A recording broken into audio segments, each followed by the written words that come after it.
treat this person like an object, and like she is put on this planet and like walking around to please you and to make sure that you look at her so that you can come over and fuck her. Like, that's not how that works. Okay, nobody actually thinks that when they say things like that. Like I said, that's like just something that people say with their friends. That's not like something that they legitimately think in their mind that people are meant to please them. Like, yes, I'm sure there are a few people who do actually think that, but that is definitely not the majority of the population. And by the way, making like a vulgar statement like that, so many people do that you don't have a problem with. I know for a fact, Chase, that you, for example, would not have a problem with Amy Schumer. Whatever you think of her comedy, like I heard, like her Netflix special is apparently terrible, but whatever you think of her comedy, Chase, whether you think she's funny or not, she makes like really, really vulgar, crass jokes all the time that are like very sexual, vulgar jokes. I bet you don't have like a moral issue with that, Chase. If she makes jokes that are probably worse than what you were saying, like your friends say, why do you have an issue with that? I don't get it. Like, it's such a double standard. When men do it, it's sexist. When women do it, it's funny or fine, at least. And this line of misogyny is like almost non-existent to a lot of people, and they don't realize that it's there, they don't realize that they're crossing it. That's because it usually doesn't exist in the modern world. You're the only one who thinks it's misogyny, Chase. Well, a lot of other people are now thinking it is too. But if anybody has half a brain, they would realize that that's not necessarily misogyny. Chase, honestly, you're picking apart the tiniest things, and you are willfully misinterpreting them. You are willfully misinterpreting them. Don't lie, Chase. I don't care how much you've been brainwashing them. You are looking for things to be offended about. Don't lie. That is what you're doing. And I think that we need to undo that, and the way to do that is to set that line and to tell people and to let people understand that the certain things that they're saying is actually extremely rude. And sometimes I look at the things that people say and I'm like, how can you say this? I'm not saying like you used to be a woman, but like for a time you probably passed as female in society and probably had to go through men saying things like that to you. How can you turn it around? Even if you didn't identify as female. Okay, what he's arguing here is, why would trans men make vulgar statements about women if they used to pass as a woman, had vulgar statements about that made about them? The thing about a lot of those vulgar statements, Chase, is that, like I said, they're usually like jokes, or they're usually not really meant seriously, or sometimes it's like somebody's trying to hit on you. Like, it's not like a legitimately sexist, objectifying thing. It's usually just sort of a joke or sort of an offhanded statement. I get, look, maybe it's like actual catcalling or harassment, but I haven't heard of a lot of trans guys doing that, or a lot of guys doing that in general. The fact that you're automatically extrapolating that it has to be sexist is really like presumptuous of you, and it's also really presumptuous of you that you assume that the trans guys who say that were automatically offended when they used to pass as female and had things like that said about them. Like, I'm sure a lot of them just didn't care. Because I'm sure, like, they said things, even when they passed as female, about the people who they were into. Everybody says things like that. Those aren't the nicest things, but everybody says things like that. And if you say it, like, in a legitimately degrading way, or if you do something bad and you justify it with a statement like that, I'm not saying that's okay. But talking about someone in a vulgar sexual way like that isn't necessarily and automatically a bad thing. And often, like I said, it's not meant to harm anyone. It's like an offhanded statement that everybody makes, not just men. Like, how can you just say the same things that people said to you? And how can you do that if you have people in your family who are female, like your sister or your mom or your aunt or your granny, people that you love? Again, you're being presumptuous that all females must automatically be offended by those kind of statements, and they're not. I mean, it's so infantilizing of women that you're saying this. You were being so sexist against men, now you're also being sexist against women. I think you're the only misogynist you're referring to in this entire video, Chase. You're infantilizing women like crazy, that they can't handle statements like that, but somehow men can. You know, men can handle vulgar statements like that, but, you know, women can't, because they're children for some reason. Like, oh my god, this is so bigoted. This is honestly, like, legitimately offensive. And yet you're still saying these derogatory terms towards women because you're trying to maybe get approval from people. And you might not even know that you're doing it. That's the thing. And I think that my video might be seen as maybe a little angry, or I'm gonna get hate for this. Yeah, you're gonna get hate for this, Chase. You're gonna get hate for this. But not just because you're a feminist, but because what you are saying is hateful. You're saying that there is something inherently bad about masculinity, that there is something inherent about men that makes them prone to this inherently bad thing, and not applying the same standard to women, by the way. You are saying that women are so weak and so fragile that they cannot take an offhanded, crass statement about them that everybody makes in their lifetime once in a while, and you're not applying that same standard to men. That is legitimately sexist, Chase. I can't believe when I'm watching, like when I made my Ryan Casada videos, I wrote in the description, even Chase Ross doesn't hold a candle to this, but now I'm rethinking that just watching this. The last time that I heard something like this bigoted coming out of anybody's mouth was probably when there was that Steve Shives video. And by the way, the reason why I'm not making too many videos about Steve Shives anymore is A, because I'm really busy, and B, because like his videos are just so boring now. But anyway, when he was stereotyping all straight white men as like really far-right bigots who were all Trump supporters or something, that was the most blatant bigotry I've ever seen come out of anybody's mouth. But now you take the cake for that, man. I don't normally use words like racist and sexist to describe people, but you're legitimately a sexist, Chase. I'm sorry. And you've probably been brainwashed into it, I know. But what you're saying is very, very sexist. You're saying that women are weak, fragile little creatures, and that men are all inherently, except for the feminine men, of course, because they're somehow exempt from this, are all inherently prone to being misogynistic and to being aggressive. I have no words for that, man. How can you be this sexist? You know men, you know women, you know that neither of them are like that. But I do really feel like people don't realize what they're doing sometimes, and not that that's okay, but it's more like we need to help people realize that what they're doing isn't good, and that there is a type of masculinity that you can be, or type of masculine that you can be, and it could be who you are. You just don't need to step over that line. So okay, masculinity is okay, but only when it's my type of masculinity that I dictate. Why do you get to be the one to dictate masculinity? You've admitted yourself that you're pretty feminine. So why do you get to dictate what masculinity is, Chase? Why does anybody get to dictate that? And like I said in my first response video to you, you're being really authoritarian right now. You're saying that somehow you get to dictate the world, you get to dictate how people act and behave. Why, Chase? Why? Why are you like the supreme enlightened one who gets to dictate how everybody behaves? You don't, Chase, especially with your really bigoted views. Imagine this, Chase. For example, I'm sure that you and all your SJW friends know that Richard Spencer is a bigot. He is a white separatist. He does have some legitimately bigoted views. He does do legitimately stupid stuff like, say, Heil Trump and whatever. Would you want him dictating how you should behave? Would you want him, even if he claimed to have like this enlightened view that nobody else had, and like he noticed this thing that nobody else noticed, would you want him dictating how you should live your life? Of course not. And so nobody wants you dictating how people should live their lives. And nobody should be dictating how anybody should live their lives unless it's hurting someone, much less anybody who's legitimately bigoted like you are, Chase. So as someone who is very feminine and embraces their feminine side a lot, I do believe that I do have some masculine traits in me, and that's not a bad thing. And honestly, when I say like feminine and masculine things, I'm not defying those things. Society is defining those things and has taught us since we are little children and socialized us into believing all of these little roles that men do this and women do that. Okay, so this is how Chase is justifying all these bigoted things he's saying, all these authoritarian things he's saying. He's saying that he is somehow the enlightened one. He is the one. I know it.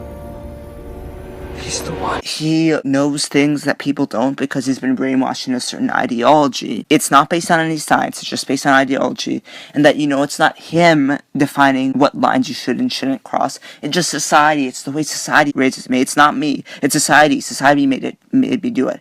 I swear. You know how a few years ago before the whole SJW thing was a huge thing, when it was the right that was making fools out of themselves, and they were a lot of evangelical Christians who were talking about demonic possessions. We're like, oh, demons do this. Demons possess people to do this. Well, now the new version of the demons possessing people to do this has become society. It's not your fault, it's society. This is one of the most pristine examples of horseshoe theory I have seen. And even if you grew up in a house that all the roles were all mixed up, that's great. You still watch TV. You still watch movies. This is literally the Milo Stewart argument.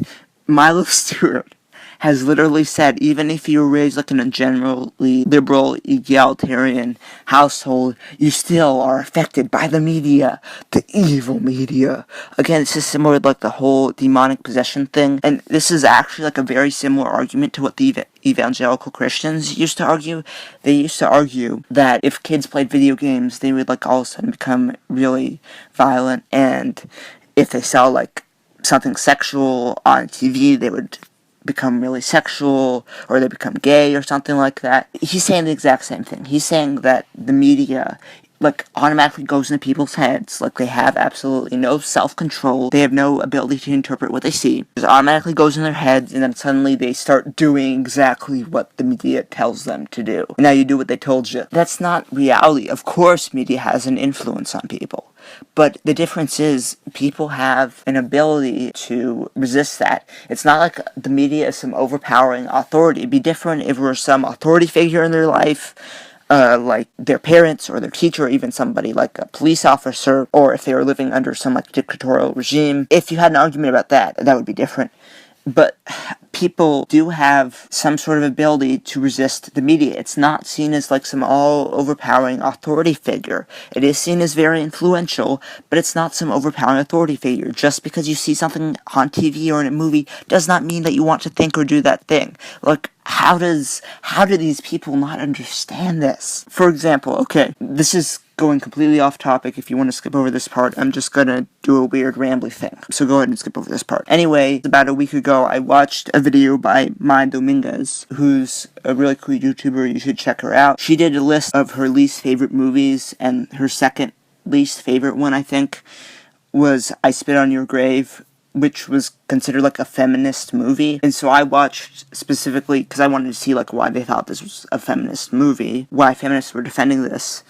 I watched the remake in particular, not the original. It was like the most messed up movie I've ever seen in my life. Like, I'm still reeling, like, what did I just watch? It wasn't even like the really gory stuff or the really intense stuff that was portrayed in that movie. It was like the morals that were pushed in that movie, because of the way everything was portrayed. It was portrayed as like almost like a good thing to get revenge just because somebody's done something horrible to you. It wasn't like an action movie in which the villains get their comeuppance. It was like portrayed in like a realistic way, which was the kind of part that messed with me. And then there was like a part that was like sabotaged the entire point of the movie. But I'm rambling. I might like just do a review on that movie and just rip it to shreds, because it was like the worst, the most messed up thing I've ever seen. Anyway, but just because I watched that movie doesn't mean like I just want to go and murder and torture a bunch of people just because they raped someone or something like that. Like, that's not how it works, Chase. That's not how it works. Even if a movie or book, and they're not always doing this, but if they're genuinely pushing a message, pushing a very clear message, and that message is morally abhorrent, that still doesn't mean that just because it's like propaganda in that sense or something, that you automatically want to do it. There's other factors that would have to go into play. People have their own agency, people have their own sense of responsibility, and you don't acknowledge that. It seems like all these ideological extremists just don't acknowledge that. You still watched your friends, you watched your teachers.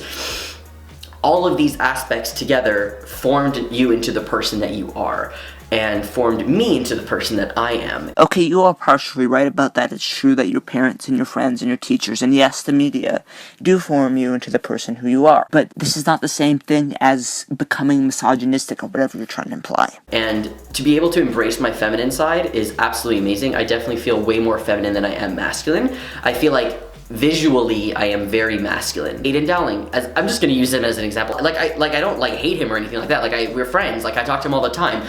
Don't worry. But see, it's okay. The type of masculine that he is I mean, he does promote like bodybuilding and stuff like that, and I guess that could be constricting for some people who like don't see that as the ideal trans body or male body. We don't have other people who are in there who are maybe not as muscular or maybe not as white.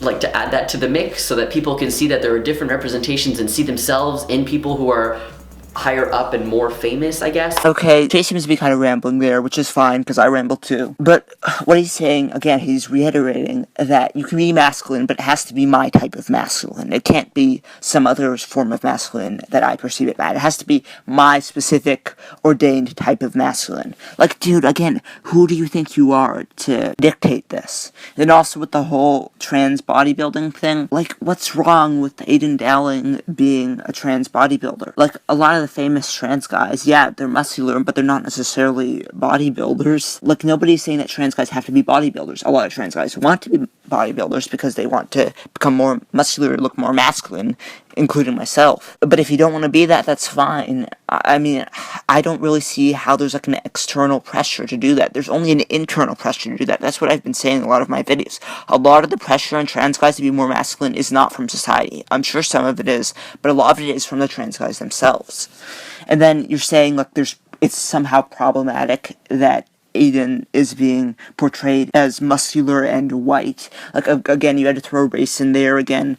Like, the only thing in terms of race with representation that I see as a valid argument is that I think that people of all races should have the opportunity to be in media, like the equal opportunity to be in media, but not like equality of outcome, exactly 100% equal representation, just equality of opportunity. But all other arguments about the whole representation of races, I haven't really seen another good argument for that, other than everybody should have the equal opportunity. And maybe less masculine, or even more masculine, who knows? I'm like, feel like I'm contradicting myself, but... No, you're not contradicting yourself, you're just saying you can be masculine, just not that type of masculine, my type of masculine. Which again is kind of like saying you can't be that kind of stereotypical black, you can only be my kind of stereotypically black. It's pretty bigoted to say that sort of thing, Chase. That type of masculinity is great, and it's fine because you're respecting the people around you, you're respecting yourself, you're respecting men, and you're also respecting women, which is absolutely important, and people who are non-binary. Let me just put that in there just so you don't feel included. Absolutely, I'm including you in this. Oh, of course, you had to virtue signal people who are non-binary.